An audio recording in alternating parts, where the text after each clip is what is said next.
Hébreux 13:6. Ainsi nous disons avec assurance, le Seigneur est mon secours, je ne craindrai rien que pour me faire un homme. Secours poetos. Ce mot grec n'apparaît qu'une seule fois dans le Nouveau Testament, ici dans Hébreux 13:6. Le mot hébreu correspondant dans l'Ancien Testament est Ezer. Ce terme est utilisé 21 fois dans l'Ancien Testament. Parmi celles-ci, 11 fois, il se réfère à Dieu en tant que celui qui aide et 10 fois, il décrit l'aide entre les humains. La toute première utilisation décrit une aide entre les humains en faisant référence à Ève. L'Éternel Dieu dit, il n'est pas bon que l'homme soit seul, je lui ferai une aide semblable à lui. Ezer Kenegdo. Le terme hébreu Ezer Kenegdo peut être compris plus clairement en anglais comme a helper according to the opposite of him. Cela signifie qu'en hébreu, aide est un nom. Le mot compagne est une traduction libre, tandis que le sens littéral est en face d'Adam. Le terme contrepartie est celui qui exprime le mieux cette idée. Il s'agit de quelqu'un qui peut correspondre à autre tout en le complétant. L'idée idéale est donc celle qui nous ressemble mais nous complète également. Le concept de ressemblance signifie avoir des similarités malgré les différences et des différences malgré les similarités. Cela montre que les relations humaines ne sont pas des relations de domination mais des relations mutuellement complémentaires et indispensables. Ces relations humaines deviennent ainsi un modèle de l'aide divine.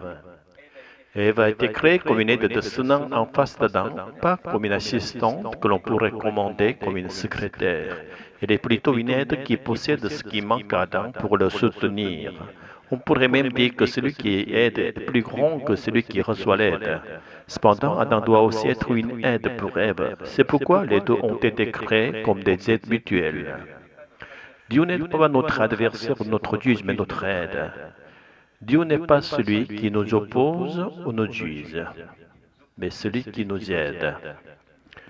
Non pas comme un simple vis-à-vis, mais en nous aidant de manière transcendante, nous conduisant non seulement par une aide temporaire, mais vers le salut éternel.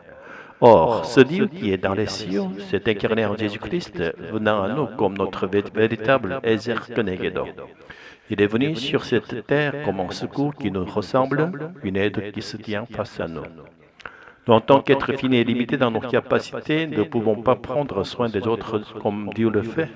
Au contraire, nous recherchons souvent uniquement l'aide des autres. Et si nous jugeons qu'ils ne nous sont pas utiles, nous les remplaçons comme étant ainsi le péché. Mais au lieu de condamner notre faiblesse, il nous regarde avec des yeux de compassion. Le Dieu Tout-Puissant est devenu un homme comme nous, portant tous nos péchés. Non seulement il a pris nos péchés, mais il a également envoyé le Saint-Esprit comme notre aide intérieure, nous accordant la grâce de vivre en tant qu'être fini, tout en participant à l'éternité. Dieu n'a besoin d'aucune aide de notre part, il se contente de nous aider. Il ne demande aucune récompense. Son seul désir est de nous voir heureux. Nous ne devons pas nous tromper en pensant que notre amour pour Dieu comble un manque chez lui. S'il nous commande de l'aimer, c'est parce que ce n'est qu'en l'aimant que nous pouvons véritablement nous aimer nous-mêmes et aimer les personnes qui nous entourent. Alléluia. Seigneur, accorde-nous la grâce de ne pas commettre la folie de rejeter cette aide merveilleuse révélée par Jésus et le Saint-Esprit. Et en recevant l'aide de Dieu, permets-nous de vraiment aider nos prochains que tu nous as donnés et d'utiliser cette capacité tant que nous vivons sur cette terre. Amen.